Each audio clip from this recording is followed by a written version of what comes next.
కాశీకి వెళ్ళి జ్వరం తెచ్చుకున్నావు, వచ్చి అడ్డం పడ్డావు. నేను ఉండి చేద్దామంటే నాకు కుదరలేదు. మళ్ళీ నేను ఒంట్లో బాగాలేదని వచ్చాను. మరి ఎట్లా చేస్తున్నా, పనులు చేయగలుగుతున్నావా లేదా? నాకేమో టెన్షన్గా ఉంది. ఏం చేస్తున్నా? రోబో ఉంది. రోబోనా? రోబో కొన్నాగా. రోబో అంటే ఏంది? ఇల్లు చిమ్మి తొడవటం. నాకు తెలుసులేండి, ఊరికి నేను అడిగాను క్వశ్చన్. అది చేస్తుంది. చిన్నమ్మను కూరలు పంపిస్తుందిగా. పాప అమ్మాయికి ఒక్క కూర చాలంటే రెండు రెండు పంపిస్తా ఉంది. అది మీరు కూరలు ఎక్కువ తింటారు కదా అని పంపిస్తున్నానని చెప్తుంది. ఇప్పుడు రోబో ఉంటే హాయిగా ఉందా? ఏం చేసిద్ది, ఎట్లా చేసిద్ది?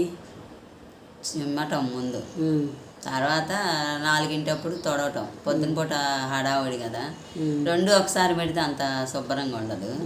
దేనికి అది పెడితే నీట్గా వచ్చింది అసలు ఇల్లు. లేకపోతే ఇట్లా ఎందుకు ఉంటుంది ఇల్లు? వామ్మో. ఇప్పుడు కూర చిన్నమ్మ పంపిస్తుంది, ఇంకా ఇల్లు తుడవడం చిమ్మడం రోబో చేసేస్తుంది. పూజ ఏమో నాన్న చేస్తున్నాడు. నాన్న 2-3 ఏళ్ళ మీద చేస్తున్నాడుగా. పూజ నాన్న చేస్తున్నాడు. అన్నం ఒకటే వండుతున్నాం. అన్నం ఒకటే టిఫిన్ బయట తెప్పించుకుంటున్నాడు. బయట తెప్పించుకోవటం, పిండిలు తీసుకురావటం. చిన్నమ్మ రోజు చిన్నమ్మ ఇడ్లీ పిండి కానీ అట్టు పిండి కానీ తెస్తుంది. 2 తెచ్చింది, ఏది కావాలంటే అది. 4 రోజులకి ఒకసారి అట్టు పిండి ఇడ్లీ పిండి మా చిన్నమ్మ తెస్తుందండి. కర్రీస్ పంపిస్తుంది మా చిన్నమ్మ. చిన్నమ్మ అంటే ఎవరు మా చెప్పు? తోడుకోడలు. తోడుకోడలండి మా రమాదేవి చిన్నమ్మ. చూస్తున్నారు కదా ఫ్రెండ్స్, ఇదే రోబో అంటే. అప్పుడే జస్ట్ మా నాన్నగారు ఆపరేట్ చేశారు. ఇప్పుడు మా అమ్మకి ఇల్లు చిమ్మి తుడిచే పనే ఉండట్లేదు. ఆపరేషన్ సిస్టమ్ కూడా మా నాన్నగారు డెమోకి వస్తారు కదా, వాళ్ళు డెమో చూపించడానికి. అప్పుడు వాళ్ళు చూపించినప్పుడు మా నాన్నగారే చూసారనమాట.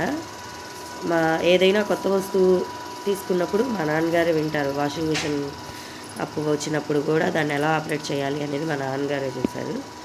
ఏ కొత్త వస్తువు తీసుకున్న ఆపరేషన్ సిస్టమ్ ఎలా ఉంటుంది అని డెమోకి వచ్చినప్పుడు ఫస్ట్ మా నాన్నగారే వింటారు, చూస్తారు. ఈ రోబోకి సంబంధించిన ఆపరేషన్ సిస్టమ్ అంతా కూడా మా నాన్నగారే విని ఆయన ఆపరేట్ చేశారనమాట. అప్పుడు నేను వీడియో తీశాను. చక్కగా ఆపరేట్ చేసిన వెంటనే దీనికి ఒక మ్యాప్ వాళ్ళు సెట్ చేసి వెళ్తారంట. డెమో ఇచ్చినప్పుడు మ్యాప్ సెట్ చేసి వెళ్తే ఇంకా అన్ని గదులకి వెళ్ళి, ఇది ఓన్లీ చిమ్మడం ప్రాసెస్ మీరు చూస్తుంది. తుడిచే ప్రాసెస్ కూడా వీడియో తీసి అది ఇంకో వీడియోలో పెడతాను. షార్ట్ రూపంలో కానీ వీడియో రూపంలో కానీ చేస్తాను. ఇలా మూలకి వెళ్ళి కవర్ చేయకపోతే ఇంకొకసారి వెనక్కి వచ్చైనా ప్రతి మూలని కవర్ చేసుకుంటూ వస్తుందండి. చాలా చాలా బాగుంది. ప్లస్ గడపలు లేని ఇళ్ళకే ఇది పనికి వస్తుంది. అపార్ట్మెంట్ ఫ్లాట్స్లో గడపలు ఉండవు కాబట్టి అపార్ట్మెంట్ సిస్టమ్ ఉన్న వాళ్ళు మాత్రం కళ్ళకద్దుకొని కొనుక్కోవచ్చు అనమాట. మా అమ్మగారు కాశీకి వెళ్ళొచ్చి ఫుల్ ఫీవర్తో వచ్చారు. నాకు వీలు పడక ఆవిడ దగ్గర 2 రోజులు ఉండి చేయడానికి కూడా వీలు లేక నేను మళ్ళీ మా ఊరు వెళ్ళిపోయాను అనమాట.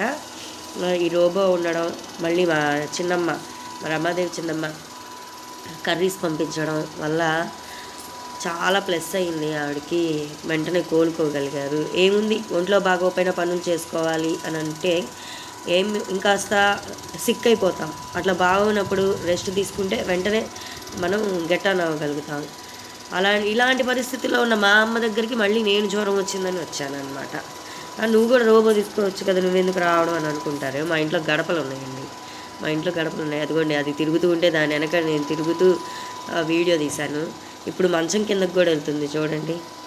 మంచం కిందకి వెళ్ళి అది వచ్చేదాకా నేను దాన్ని ఎదురుగా కూర్చొని తీసాను అనమాట. కాపలా కాశాను, రోబో ఎక్కడికన్నా వెళ్ళిపోతుందేమోనని. జోక్స్ అపార్ట్, అదే మంచం కిందకి వెళ్ళి క్లీన్ చేసేటప్పుడు దాన్ని ఎదురుగా కూర్చొని వీడియో తీశాను. నీకు జ్వరం వచ్చిందన్నావు, ఓపిక లేదన్నావు, వీడియోలు మాత్రం ఎలా తీస్తున్నావు అని అనుకుంటారేమో. జ్వరం వచ్చినా ఏది వచ్చినా 24 గంటలు మంచానికి అతుక్కుపోరండి. అదొక్కటి మాత్రం తెలుసుకోవాలి. ఎవరైనా బ్యాడ్ కామెంట్స్ పెడితే మాత్రం నేను మామూలుగా ఇచ్చుకోను, ఫుల్గా ఇచ్చుకుంటా. అంటే ఇంకా జ్వరం వచ్చింది, మోషన్స్ అవుతున్నాయి, వామిటింగ్స్ అవుతున్నాయి అంటే మంచానికి ఎవరు కరుచుకొని పడుకోరు. కొంచెం హుషారు వస్తే ఆ నీరసం నుంచి ఎలా బయటకు రావాలా అని చూస్తారు. అలా బయటకు రావాలని చూసినప్పుడు నాకు తోచేది హాయిగా ఏదన్నా ఒక వీడియో చేద్దాము అని అనుకుంటాను అనమాట. అందుకే వీడియో చేస్తున్నాను. ఈ మాటల్లో మళ్ళీ అసలు ఈ రోబో విషయం చెప్పడం మర్చిపోతున్నాను. అట్లా మంచం కిందకు కూడా వెళ్ళి శుభ్రంగా, ఇదిగో చూస్తున్నారు కదా, పట్టా మీద కూడా కాళ్ళు తుడుచుకునే పట్టాల మీద కూడా ఎక్కి శుభ్రంగా క్లీన్ చేస్తుంది. ఇంకొకటి మీరు ముఖ్యమైనది చేయాల్సింది ఏంటంటే ఇల్లంతా ఒకసారి రౌండప్ వేసుకొని ఏమైనా అడ్డం ఉన్నాయా, ఏదన్నా చిన్న చిన్నవి జెండు బాంబు లాంటివి, రిమోట్ లాంటివి అలాంటివి ఏమైనా పడిపోయినవి ఉన్నాయా అవి చూసుకోవాలి. ఇంకొకటి ఏంటంటే చిన్నపిల్లలు ఉన్న ఇళ్ళకి దాదాపుగా ఇది పనికిరాదనే చెప్పాలి. ఎందుకంటే వాళ్ళు పొద్దుగూకులు ఆగం వేస్తూ ఉంటారు. ఏవో ఒకటి మనం సర్దామనుకుంటాం, ఈ లోపే వాళ్ళు ఎప్పుడో ఎటు నుంచి వస్తారో తెలియదు, మా కబక్కన ఏదన్నా వేసి ఉంటారు. అలాంటప్పుడు రోబో ఆగిపోతుంది. కొంచెం పెద్దవాళ్ళు అయిపోయి ఇప్పుడు మా అమ్మ మా నాన్న లాంటి వాళ్ళకి మాత్రం చాలా యూస్ఫుల్గా ఉంటుందండి, ఖచ్చితంగా చెప్తున్నాను. అపార్ట్మెంట్ సిస్టమ్ ఉండి పని వాళ్ళు దొరక్క ఎఫర్ట్ చేయలేము అని అనుకున్న వాళ్ళు రోబో కొనుక్కోవచ్చు. దానికి సంబంధించిన ప్రైస్ అవన్నీ మళ్ళీ క్లీనింగ్ సెక్షన్ చూపిస్తానన్నాను కదా, అప్పుడు చెప్తానమాట. వీలైతే మా నాన్నగారిని మాట్లాడిస్తాను. ఇప్పుడు అమ్మ కాశీ వెళ్ళినప్పుడైనా మా అమ్మ వచ్చేటప్పుడు రేపు వస్తుందనగా ఇల్లంతా క్లీనింగ్ సెక్షన్ పెట్టేశారు. ఆపరేట్ చేసేది కూడా మా నాన్నే కాబట్టి ఇదిగోండి బెడ్రూమ్లోకి వెళ్తుంది, అన్నిటికీ వెళ్తుంది. మొత్తం తీలాక ఇల్లు మొత్తం చూపించాలి అంటే కనుక 30 గంట పడుతుందండి. 30 గంట సేపు క్లీనింగ్ చేస్తుంది అనమాట ఈ రోబో వచ్చేసి. అదన్నమాట ఆ సంగతి. మీరు కూడా ఎవరైనా అత్యవసరం అనుకున్న వాళ్ళు, అదే ఎవరు పనివాళ్ళు దొరకట్లేదు, మేము అంత ఖర్చులు పెట్టలేము పనివాళ్ళకి అని అనుకున్న వాళ్ళు చక్కగా రోబో తీసుకోండి. మా అమ్మ అయితే ఫుల్ పాజిటివ్ ఒపీనియన్లో ఉంది. మా నాన్నగారు కూడా ఏ కొత్త వస్తువు అయినా కొనాలి అంటే సందేహించే మా నాన్నగారు కూడా దీన్ని బాగుంది సిస్టమ్ అని కొని ఆపరేషన్ కూడా తనే చేస్తున్నారు, ఆపరేటింగ్ కూడా తనే చేస్తున్నారు అనమాట. ఇదండి. ఇంకొక 2-3 మినిట్స్ ఉంది. ఇంకా తన పని మొత్తం అయిపోయినాక మళ్ళీ వెళ్ళి ఆ ఛార్జింగ్కి తనే పెట్టేసుకుంటుంది అనమాట రోబో. ఇంకా అదొక్కటి బ్యాలెన్స్ ఉందండి మీకు చూపించాల్సింది. లెంతీ వీడియో అని మాత్రం అనుకోకండి, పెద్ద వీడియో అయినా పనికొచ్చే వీడియో అని మాత్రం గుర్తుంచుకోండి. అదిగోండి ఇంకా మళ్ళీ ఎక్కడైతే ఆపరేట్ చేశామో అక్కడికి వచ్చి తను ఛార్జ్ చేసేసుకుంటుంది రోబో. చూసారా, తన వాయిస్ కమాండ్ కూడా ఇస్తుంది, టైం ఫర్ ఛార్జింగ్ అని చెప్పి. వినండి ఒకసారి, అబ్జర్వ్ చేయండి, వస్తుంది. వినపడిందా? ప్రేమలంటే ఆప్యాయతలంటే దగ్గరగా ఉండడం వల్ల వాళ్ళు కూర పంపిస్తుంటే మా అమ్మ అన్నం ఒకటి వండుకొని చిన్నగా గట్టాన అవ్వగలిగింది. బంధాలు నిలబెట్టుకోవాలి. డబ్బులు ఏముంది, ఎప్పుడైనా సంపాదించుకుంటాం, వస్తుంటాయి పోతుంటాయి. బంధాలని వదిలేసుకుంటే మాత్రం జీవితంలో ఎవరు సుఖపడరు అనేది నా సామెత. రోబో కూడా చూపిస్తాము చూడండి.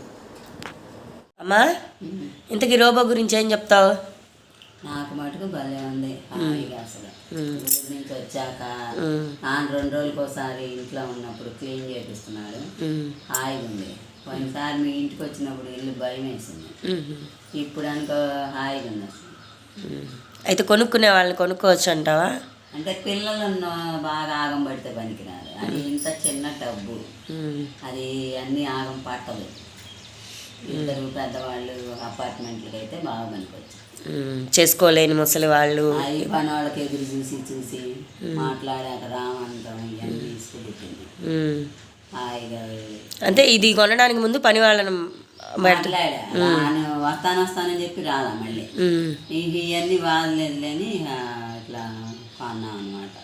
అది అయితే ఫస్ట్ పని వాళ్ళనే చూసావు? పని వాళ్ళే చూసా.